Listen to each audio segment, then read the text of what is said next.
from. Oh, and welcome to another edition of the Grand Centers Live.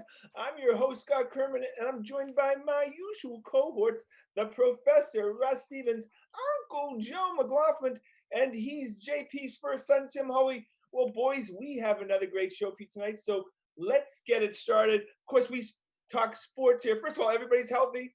Everybody's feeling good? Happy. Good. I hope everybody's healthy and feeling fine out in our wide audience. All right, we're going to start with the NFL change. The rumors are there's going to be a change in the onside kick rule. Did you guys hear this? That because the onside kick rule they kind of eliminated it almost because of safety. Pretty much the ball never turns hands now because the players have to stand still. But now they're thinking about going to 4th and 15 on their own 25-yard line. So let me explain that. You score, you want to try to get the ball back, and of course you can do this anytime during the game. The ball now is put on your own 25-yard line, and it's 4th and 15. Boys, you like the rule? I love it because I don't like it at all. Why if the not? defense is tired? You've just, let's say, an 80, 90-yard drive. Defense is dogged, and then you put them right back on their heels right out there. It might be a pretty easy way to make up a lot of ground. However, you can do it when you're ahead, too, they say. You know, if you're trying to build drama, this is a pretty good idea. I mean, you know, obviously, if your team's ahead and you're winning by 1, and you don't want the other team to have any chance in the world of, getting the ball back, this sure does add a lot of drama. But are we, like, I'm with Tim. Isn't the point of this is to make it fun and dramatic and suspenseful? Like, all the drama and the fun and the suspense of an onside kick has been stripped out of the game. There is no onside kick anymore. It's over. So the idea that you could be behind late or you want to do something to surprise a team, you can't do it anymore. It's been taken out of the game. So either put the onside kick back to what it was or do something different, because the in-between thing is stupid.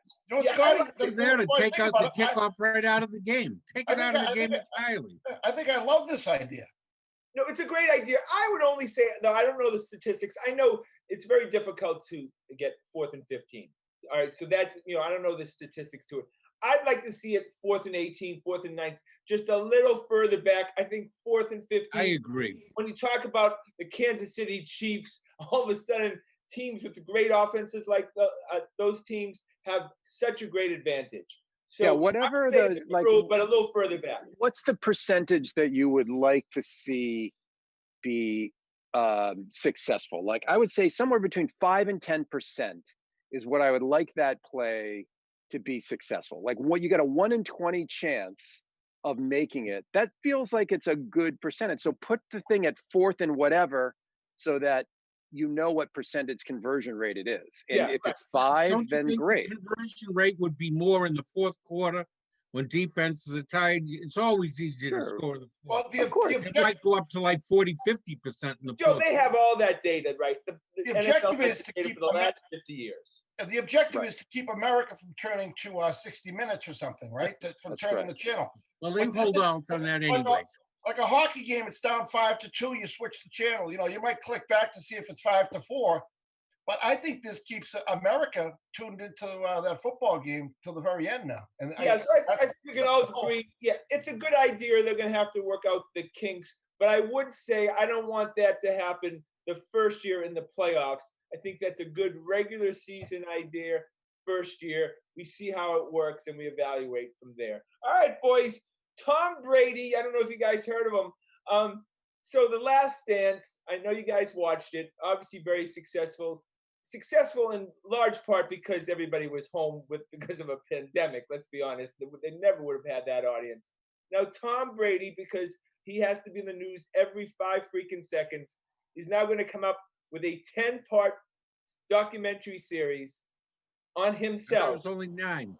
Or 9-part on himself. I thought we already did this last year, and it was just terrifying after the first episode. What do you guys think of that? He's not going to say anything. He's still going to be an active player, and the vast majority of people Belichick's going to be an active coach. They're not going to be as candid as Jordan was, who's been out of the game for 20 years, right? And doesn't have any bleeps left to give. So the most interesting thing about the Last Dance was Jordan was unfiltered. Yeah. I don't think so. That was totally filtered. He wouldn't let them show any of it for 10 No, but my point 10 is years. that, but my point is that Brady's not going to say anything that upsets the apple cart in terms of his active status Oh, in the game. Agreed. He's Yeah, not going to agreed. criticize anybody, right? You're going to ask But- Tom Brady about whoever. It could be the guy he hates most in the NFL. He's not going to say a bad word about him. He's not Yeah, gonna but say I think a word this about is supposed to be each of the 9 Super Bowls, about each one in particular. Each episode will be one of the 9 Okay. Super Bowls that he's taken part in. There'll be a lot of there's tons of retired guys they can interview You know, from Tom, even the first 6 or 7. you know, the ratings must bear it out. ESPN must think that there's a healthy market for Tom Brady out there if they're going to do this. And also, they must think the pandemic's going to last a while. Because, you know, Look, if this this is is about fantastic. Joe, I mean, if this is about like the anatomy of 9 Super Bowl appearances and Brady Right. is the featured player, but it's really about those sign me up. I mean, that's Patriots porn, right? But if Right. it's about like, if it's another Tom versus time thing, we've already seen that. I get no It'll be interest in seeing that again. Tom-centric. I don't want that either, Russ. I agree with you. And That's Tom just a versus bore. time was not very good. It was not entertaining. We loved it Not here really. as New England Patriots fans. I tell you something. To be honest with you, it feels like at the very least it should be on NFL Network, but really it should probably be on something like Nesson because this is really a local story. Tom Brady has the greatest interest here in New England. Do you think it should be Otherwise- should it be a post-career type of thing? I mean, the book isn't over. The final Sounds like chapter hasn't been written. You know. I agree, Tim. To me, give him 5 years off and then have him come back and be actually, look, if he's the guy that was on the Howard Stern interview, well, now I'm interested, right? Like he was very candid, very sort of raw, may or may not have been 100% truthful, but I just have a hard time imagining that he's going to go on national TV on ESPN and tell the truth, and give it like it is. You're Yeah. right, Russ. He's just going to polish his image. Of This is course, this is about about all the he's gonna do. TB12. This is all about the Yes, TB12 exactly. brand. And look, they're copycatters. They're going to try to make Gronkowski the Dennis Rodman of the Last Dance. I mean, you can kind of see it already how they're going to work this thing. Look, we'll be looking forward to it because they're going to be showing Patriots Super Bowl highlights, and that's all I need for the evening. If I'm feeling sad, I find a replay of a Super Bowl somewhere and I watch it and I feel better. Well, so Timmy, if you're feeling sad, you find a replay of one of 6 Super Bowls, but not Yes. one of the other 3. Yes, I was actually at one of the bad ones. All right, so let's go to the Nothing. Patriots. We talked about last week.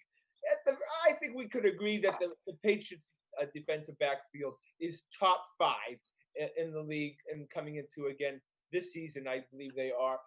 Lots of talk this week about the Patriots running core. Some saying that they're the best balanced running core in the NFL. I'm going to say top 10. I'm not buying that at all. Do you guys think that the Patriots are one of the top running cores in NFL right now? This is a cue for Joe to talk about Sony Michel. Go ahead, Joe. Oh, no, there's nothing to be said. Sony showed his true colors last year. He can't run without someone doing all the heavy work for him. And Joe He can't catch a ball. I was surprised. Brady didn't go to White at all last year, it seemed.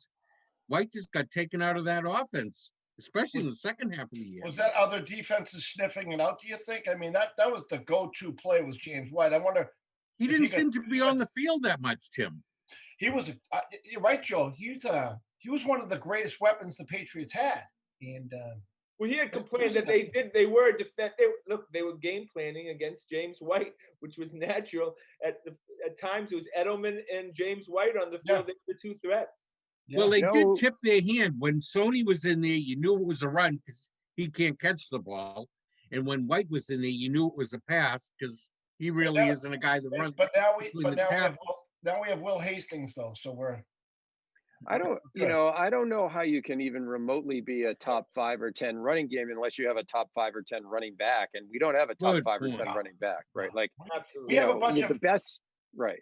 we have a bunch of grade B. Yeah. Maybe Yeah. James White in the passing game is an A, but as a runner, he's a they're B minus C plus runners. Well, they're feeding us the same propaganda that they fed us last offseason, that Sony Michel would catch a lot more passes out of the backfield. Actually, the first couple of games, it looked like that may come to fruition. But by game 3, he was done. He can't catch the ball coming out of the backfield. That's just not who In he is. college, he could catch the ball. All of a sudden, in the pros, he can't. Here's one thing. I think, in a way, all bets are off about guys who can catch it and guys who can't, because we had a guy who was throwing the ball who didn't want to throw it to anybody but 1 or 2 guys in any given season. So, can Sony Michel catch the ball? Can Jacoby Myers be a third wide receiver? Can N'Keal Harry turn into a threat? I think is going to be as much about having a quarterback who really is open-minded about throwing the ball to these guys as it is about what their talents are. I mean, they're going to have an opportunity this year. Russ, you bring up an excellent point. Like, it's weird. I'm happy that we're going to get a quarterback who runs the plays that the coaches call. And like Brady was like a pitcher shaking off the catcher. No, I'm not going to throw to him. Nope, I'm not going to throw to him. Great analogy. Okay, send me a play where I get to throw it to my binkies. And other than that, I mean, this is going to be a big change. Not, it's hard to say, oh, I'm glad Tom Brady's gone, because I'm not really. But if I had to see him walk off the field one time, taking his helmet off, acting like he was pissed off at the planet because he had nobody else to throw to, that was wearing a little thin on me. Well, you're going to see the true indication of whether Stidham's a legitimate pro quarterback will be those small, short little passes, the touch that he has in those. You think that it's the longer passes. It's not. All these guys come in the league pretty much with strong arms. Can they make the touch passes to the running backs coming out of the backfield in stride and stuff? That will be whether we know Stidham is going to be a top 15 quarterback next year. More importantly than that, do they see that safety that isn't supposed to be there? Yeah, when they call the play. That's what separates the great ones from the good ones. Is the interceptions. Okay, we talk about tanking, not tanking, and we kind of use the whole Joe Tooney, Rusty Boy says about whether Tooney's on the team or not. But then all of a sudden, there's one mark: is Brian Hoyer the starting quarterback, or is Stidham the starting quarterback? If Brian Hoyer is your starting quarterback, game 1, you are tanking. Please don't tell me any different. 5-11. Yeah, I mean, Hoyer has proven that he is not a quality quarterback in the NFL. He's the only thing I'd amend there is, if he's the starting quarterback still in game 3 or 4, I think you're 100% tanking. He might be he also might use games 1 and 2 to send a message to Stidham, like, you got to earn the job, you got to step up, almost like a rookie quarterback who gets a couple of games under his belt as on the bench before it's handed over, the keys to the car handed over. But I agree with your concept, which is if Brian Hoyer is starting quarterback for the Patriots in game 4, I think Joe's right. It's a 5-11, 4-12 season. That will be a sad freaking day. We'll have to get used to it. Won't be a sad day. If you're going to get the worst record in the league and get Trevor Lawrence, that'll be a very happy day. But the problem is, again, it's everything you want, Tim. They're not. No, Hoyer has proven to be a decent regular season quarterback. It's when he's gone up against the stiffer competition, he's been exposed. When was he a decent quarterback? With the Browns, and late in the year with Houston when he got thrown in. It's once he hit that playoff competition, he got croaked. Well, the problem with the logic is they're not going to be, I just don't see any scenario where they're going to win less than 4 or 5 games with that defense and that coach, unless he's literally taking guys out of the lineup. This guy is a level above. We could debate how good he is as a GM, but the guy is still operating at a level that most coaches are not operating at the NFL. And they've got a defense that's operating it's going to probably operate at a high level. Those kinds of teams win 6, 7, 8 games. I'm sorry. Last year, right? We could have had Brian Hoyer as our starting quarterback for the first 8 or 9 games and still won. right? Absolutely, yeah. The other teams were so completely inept. Our They were. defense already We was had a a great defense. schedule. You're right. Yeah, I don't know if we're going to get a schedule like that again. You know? Devin McCourty had like 2 interceptions a game, and once they get stiffer competition, he never sniffed the ball again. All right, boys, we go to the Boston Celtics, and you know my favorite website is Tankathon, and yes, I'm still looking at Tankathon. Just we don't know if the season is going to continue or not. We know there's a lot of talk, and we can talk about it. But right now, the Celtics have the 17th, 26th, and 30th pick. So we talk about what the Celtics are going to do in the draft. The same crappy players they drafted last year, they're going to do it again this year.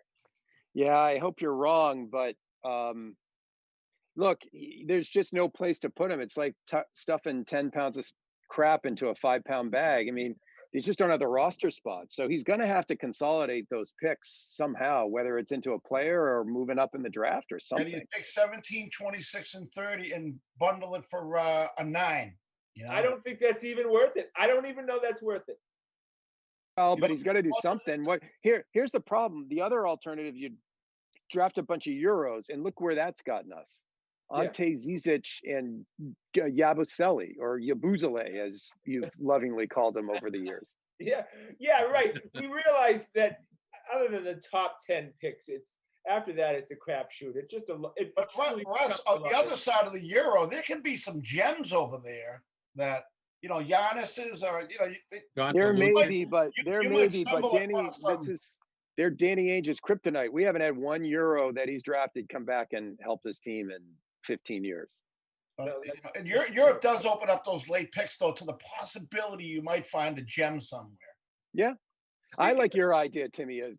Package him up and move as high into that first round as you can get. Just trade them all for this high up. The NBA seems like if you're not a top 10 pick, like they don't care. There's a million other guys that are just like you. They're just development picks after that. That's quality is more important than quantity in the NBA. Absolutely. All you need to go is 6 deep, and you can win. And the picks don't work like the NFL. A 26th and a 30th pick literally get sold. I mean, literally, they stop drafting almost at that point. And so the whole idea that you can package a 26 and 30 and move up that many spots toward the lottery, it's just proven to be incorrect. All right, boys. Talking about the Euro League, we talk about European players. Shane Larkin, who I think we can all agree, I loved him when he was with the Celtics. I thought seriously, I thought losing him, remember, in the playoffs probably cost us that game 7. He is the leading scorer in the Euro League right now. Really? Which is, they were going to try to get that playing again, and then they just canceled this week. Shane Larkin, wouldn't you rather see him on the roster in the second team right now? Being at the game, Shane Larkin moves so quick out there. He reminded me of a water bug. Yeah. He just, like zoom, zoom, all over the court. Boom, boom, here, there. He was so quick. Always gave us quality minutes. Why? We need offense in the worst way from that second team. That's the big bugaboo. They go in and they just stop scoring. I mean, they get stops. Is Shane Larkin not in the discussion to bring back? I mean, why? How is a Shane Larkin not in the league right now? I mean, that's what I don't understand. Yeah. Especially, and so that just shows you when we go back to the whole draft pick thing. Shane Larkin's a hell of a lot better player than Carson Edwards would ever dream about being. You loved him too. Good Shane Larkin. Good Shane Larkin talk. Yeah. No. But look. This is what we got. 18th man on the roster. We're digging deep here. Yeah, we're going to Major League Baseball. We might as well bring Daniel Nava and Stephen Wright back because the rumors this week is that Clay Buchholz, if they start the season, would end up being signed by the Red Sox. No. Clay Buchholz has made $6 million in his career for being the ultimate stiff. He was like 5-8 with the Blue Jays. How many million? He's made $60 million. I think he said 6. I thought that might be a little low. You want to see Clay Buchholz pitching for the Boston Red Sox? I just want to see his wife come to watch the games. Yeah, that's right. Former Playboy model. Rusty boy, that's an admission of defeat. You signed Clay Buchholz. Like, I don't know. I'd rather have a guy come in as the fifth starter, who's young, who you could imagine developmentally being part of the team's future. Clay Buchholz is a journeyman at this point in time. I don't want to watch journeymen pitch It's for the all Red right. Sox. Yeah, Yeah. you know, like what's the upside to Clay Buchholz? What benefits in 2 years does that organization kind of have by having a Clay Buchholz there? He's like Yeah, trial like a by Band-Aid. fire of a double-A player might be your best bet. He's like an old Band-Aid that you find on the ground and you try to put it over a wound and it just keeps falling off. It's not going to help. It is unbelievable how low we've gone in such a quick period of time. Greatest year in history of the Red Sox 2 years ago, Scott. Nothing has gone right since. It's unbelievable. All right, I have to be honest with you. I like Ron Renneke. I liked him as a bench coach. I kind of like his temperament. Look, would you rather have Ron Renneke or Alex Cora right now as the manager of the Boston Red Sox? Oh, I'm a big Cora fan. I mean, Yeah. I'd rather have Alex Cora. I mean, Yeah.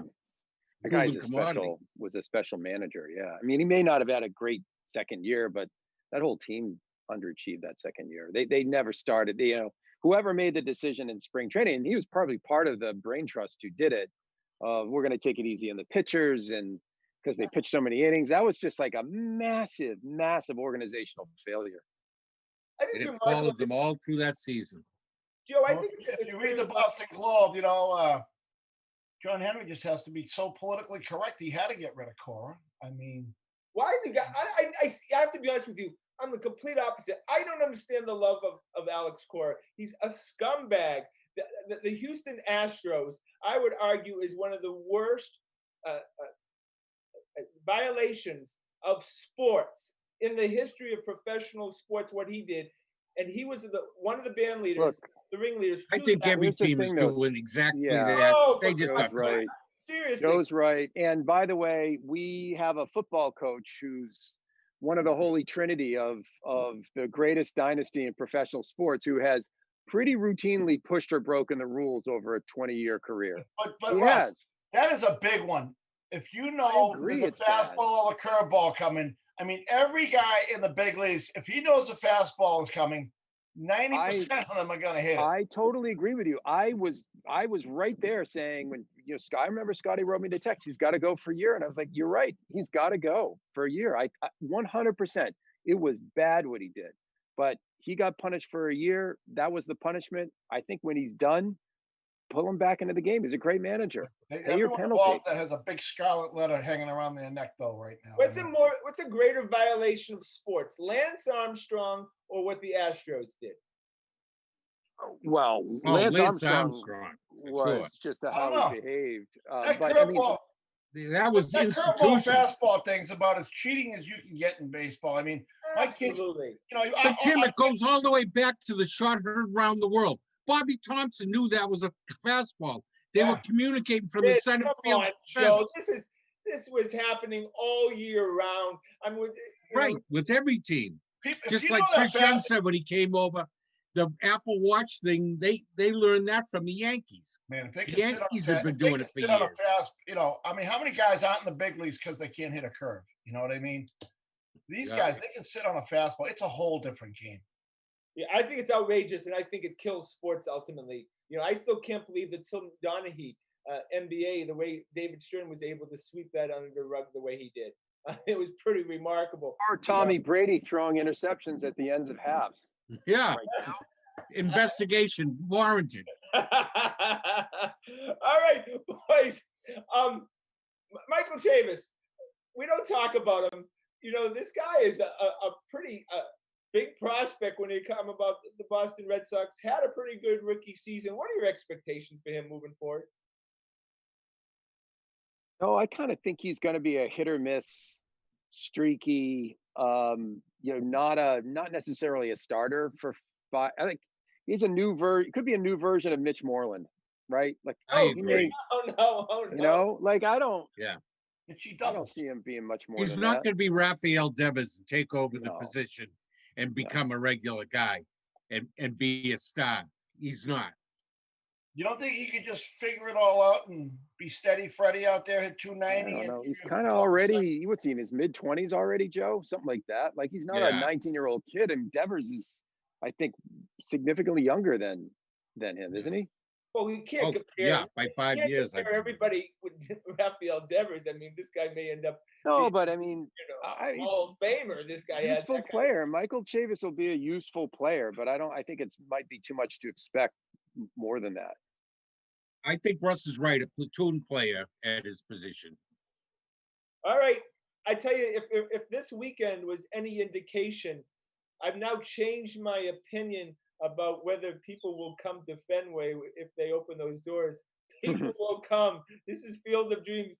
They will come, and they will come in droves, and they will sit on top of each other. Do you have that sense now that maybe it's not gonna Scotty, I got a whole faction of buddies who think that this whole thing is a bunch of malarkey. You know what I mean? Well, it's not. They'll go. Those are the guys that will go. No, There but are I people agree. out there who just won't wear a mask. They won't wear gloves, and they're just saying it's a conspiracy theory, and they're gonna go. Yeah, so I had thought that, it would be 70-80% of people that you wouldn't see touch a Fenway Park or the Boston Garden. Boys, I think for a key game, I think that place fills up, and I don't think they take out any seats. I'll take the Russ. chance. Would you go? Well, here's the thing, Scott. So many, as we know, at least after Memorial Day, so many of the people in the stands are tourists. And what's the tourist business going to be like? Yeah, True. right. Oh, yeah. It's funny. I don't know. I would. I don't think I would go right now. No, I still would not feel comfortable enough. It's just a personal decision for me. Russ, Joe, Tim, would you guys go right now? Not right now. Nope. You know, I probably would go. I have faith that people will do the right thing when you're there in the distancing and everything. I see it I'm out every day. All day, and people do the right thing all the time now. I think you can safely go. The one thing we haven't talked about is the one sport that's going to go back to work, hockey. Yeah, Yeah. I got a plan. No more what ifs. They're doing it. I'd go to a Bruins game, but I wouldn't go to a Red Sox game. That makes no sense at all. But that's how I feel. Yeah, because we used to sit in our seats that crush you. And Yes. It's terrible. All right, that's a great segue, Joe, to the NHL and the Boston Bruins. So they have come out with the playoff format. So what's going to be is the top 8 teams get a bye. Instead of having just 16 teams in the playoffs, there's going to be 24 teams in the playoffs. The bottom 16 will have to play a best of 5 series to get into that final 16. Do you guys like that format? I think they've changed that format now. No, that's the format. Came out today, Yeah, right? the only thing I don't like about it is they don't reseed. They're not going to reseed. Mhm. So if the Bruins were to end up as the first seed, and there's an upset, a couple upsets in that first round or whatever, the Bruins can end up playing like the 5th seed. And that would be, yeah. It's just, you deserve the right when you're the number 1 seed to play the worst team at any given point. And that doesn't look like the Bruins are going to get that opportunity. Because in the NBA, the irony is they may just have it, all leagues. So one, the best record doesn't matter the conference. The Celtics would be the 5th best record in the NBA, and they'd play the Sixers, who the 12th. In either case, that's right. In either case, they would play both. They would play the Sixers, so it's the same for the Celtics. Now the Bruins are getting screwed no matter what. They have the best record in hockey, and apparently they would have. There'll be no home ice advantage or anything in this. No, everyone's staying in the same hotel and everything. I think the Bruins have a natural advantage in Tim's friend Halak, because they're going to be playing every other night. You're going to have to rest Tuca. And having a quality backup guy is going to be worth gold. Joe, very good point. Look, it's going to be about who the Bruins play. The last team they want to play till late is the Penguins. I agree with you, Scotty. Yeah, I agree with you. There are qualitative differences between these teams, and some teams are just better than others, home ice or not. And I just don't want to play the better teams. But yeah, who are we to complain? Any live sport's better at this point in time than nothing. Think about what I really don't like, they're going to do the regular season rules instead of playoff rules. That's now, a shootout. Right Bruins now, stink at shootouts. We'd be 2 months into the Sox would be knee deep into the playoffs in both sports. It would be banner times, and we got nothing. we got me binge watching Bosch on the 5th episode for 6 days in a row. I know. We need our sports. Yeah, the Tom Brady golf tournament just doesn't do it for me. All right, boys. So that's our show for tonight. Of course, want to thank the boys. Want to thank everyone behind the scenes. Of course, Corbin and the lovely and talented Adrian. Please check us out on our website at thegrandstanders.com and tune in again next Wednesday night at 6:30 for another edition of Grandstanders Live. I'm your host, Scott Kerman. Have a great and happy night.